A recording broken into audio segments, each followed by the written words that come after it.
Halo, Assalamualaikum warahmatullahi wabarakatuh. Kembali lagi bersama Bu Alia.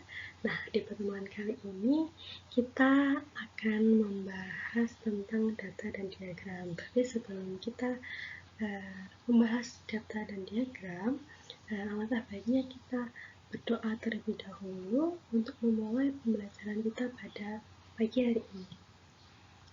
Baik, berdoa dimulai.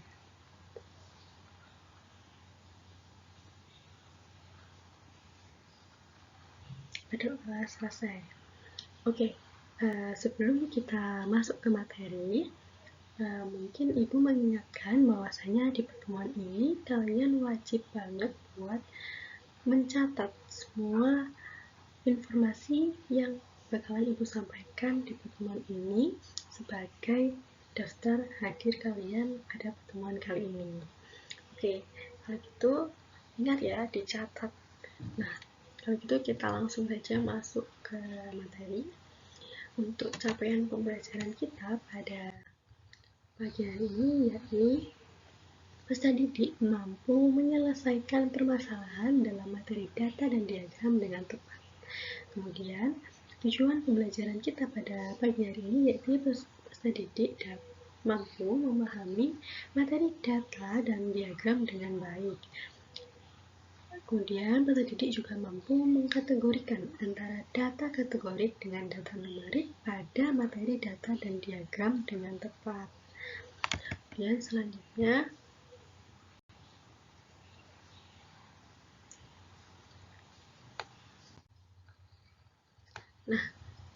kalian kan tahu kan perbedaan antara dua handphone ini. Nah, yang satunya kan bisa kita lihat itu handphone Android, sama yang satunya handphone iPhone. Itu dari layarnya aja udah kelihatan kan pilihannya. Nah, ada yang tahu nggak apa sih kelebihan dari data atau handphone ini, antara dua handphone ini? Kalian bisa taruh komentar kalian di kolom komentar. Nah, sebelum kita membeli HP atau ponsel, kan alangkah baiknya kita mencari dulu kelebihan dan kekurangan yang dimiliki oleh brand ponsel tersebut yang akan kita beli. Nah, dari data yang kita dapatkan atau dari kelebihan dan kekurangan dari handphone tersebut itu sudah merupakan sebuah data yang mana misal kalian kan pakai handphone Android. Nah, kelebihannya dia nggak gampang panas, tapi mungkin kameranya lebih bagus di iPhone, tapi di iPhone gampang panas. Nah, dari beberapa aspek tersebut itu bisa disebut dengan data. Jadi data adalah sebuah fakta atau ungkapan yang mana fakta tersebut bisa berupa angka atau variabel yang memuat fakta. Oke, selanjutnya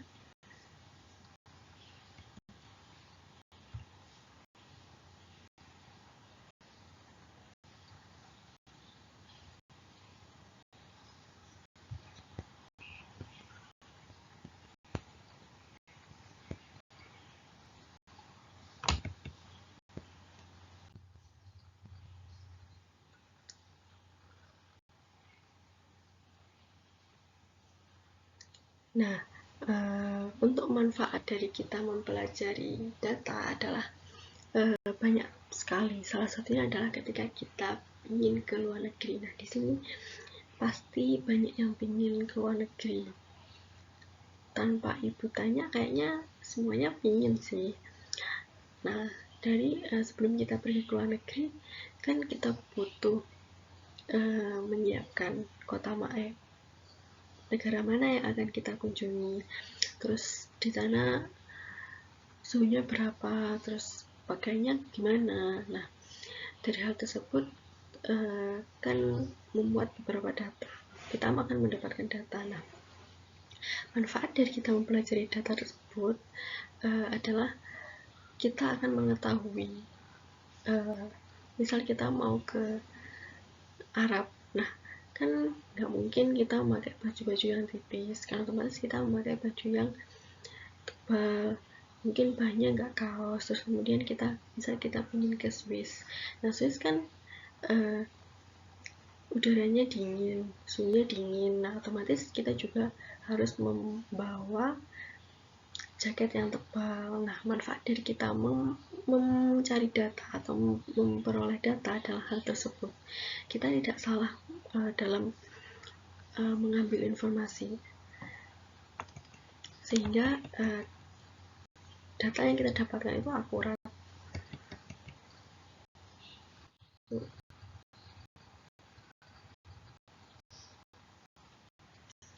Kemudian kita masuk ke materi yang lebih dalam tentang data. Nah, tapi tunggu dulu, sebelum kita ke materi, Ibu ingatkan lagi, jangan lupa kalian siapkan alat tulis kalian dan catat semua penjelasan yang akan disampaikan berikut ini. Ingat, nanti akan dikumpulkan di akhir.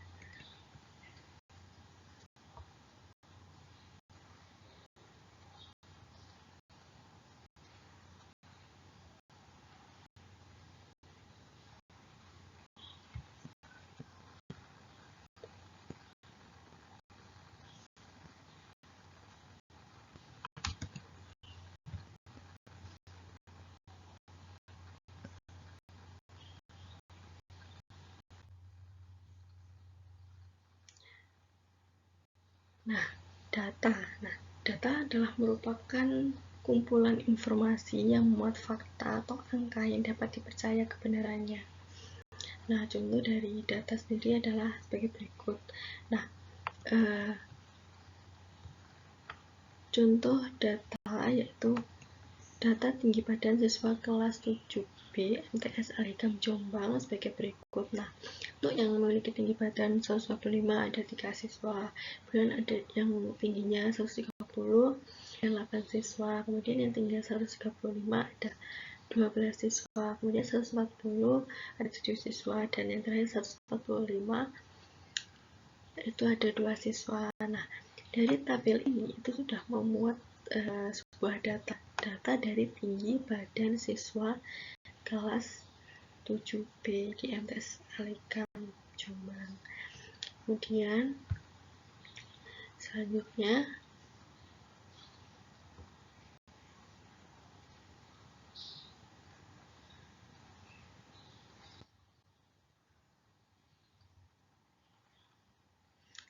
yaitu analisis data.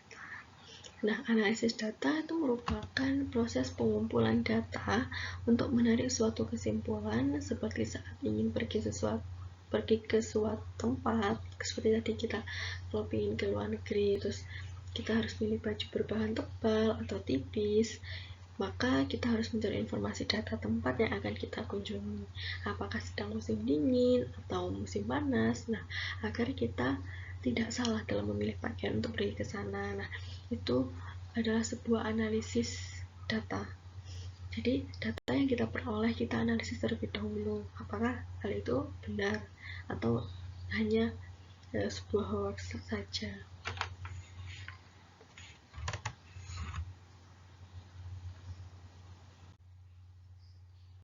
Kemudian implementasi data.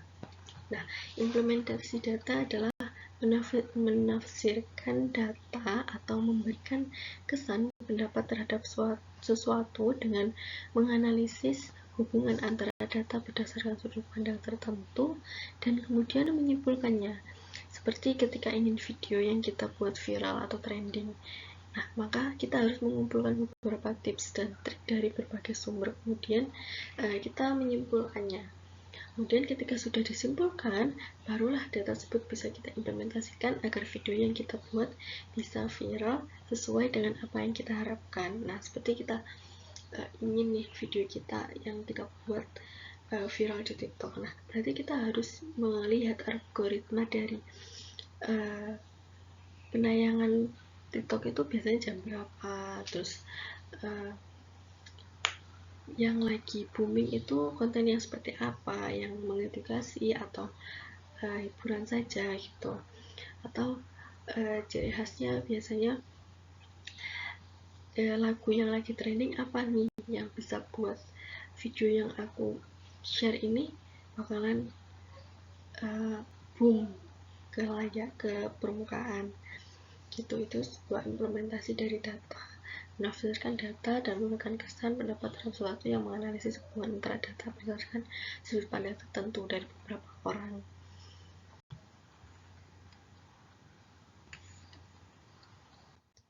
Kemudian macam-macam data itu ada dua. Yang pertama yaitu ada data numerik dan data kategorik.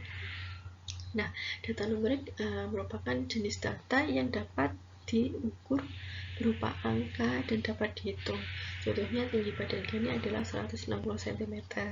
Kemudian berat badan Naswa adalah 60 kg. Kemudian mungkin sekarang pukul 18.00 itu juga termasuk data numerik. Kemudian yang kedua yaitu data kategorik. Nah, data kategorik adalah jenis data yang terdiri dari variabel kategorik atau data hasil pengelompokan berdasarkan kategori tertentu. Contohnya, makanan kesukaan Lia adalah gado-gado, kan merupakan variabel. Kemudian, baju kesukaan Naswa adalah baju berwarna putih. Kemudian bisa juga artis favorit Kayla adalah Afgan, itu bisa juga. Nah, untuk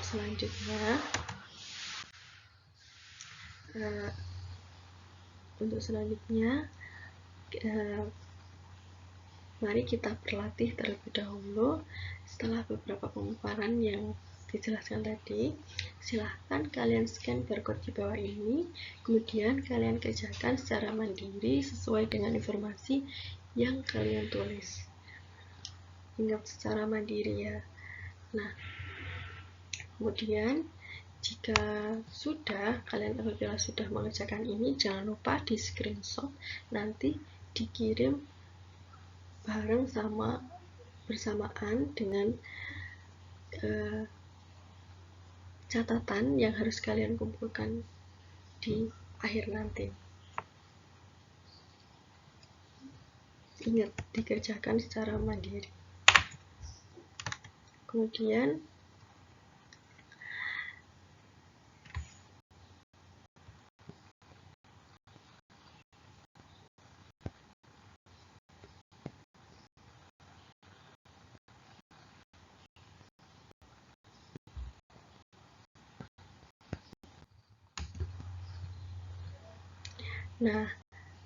setelah kalian mengerjakan kuis tadi, sekarang kumpulkan jika kalian sudah mengerjakan kuis tadi, kumpulkan screenshotan dari hasil kuis yang kalian lakukan tadi ke Google Classroom yang ada di sini. Jadi kalian scan barcode ini, kemudian barcode ini akan mengarahkan kalian ke Google Classroom yang nantinya di Google Classroom itu ada, kalian harus mengirimkan catatan singkat yang telah kalian buat dan screenshot dari hasil kuisis yang telah kalian lakukan.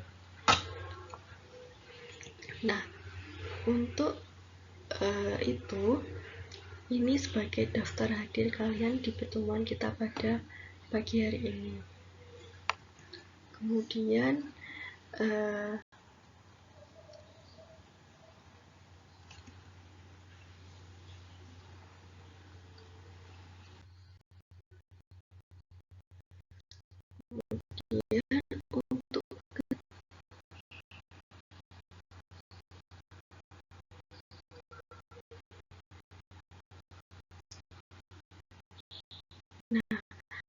untuk kesimpulan pada pagi hari ini, Ibu minta buat kalian juga mengirimkan di kolom komentar tentang kesimpulan pada pertemuan kali ini menurut pendapat kalian masing-masing.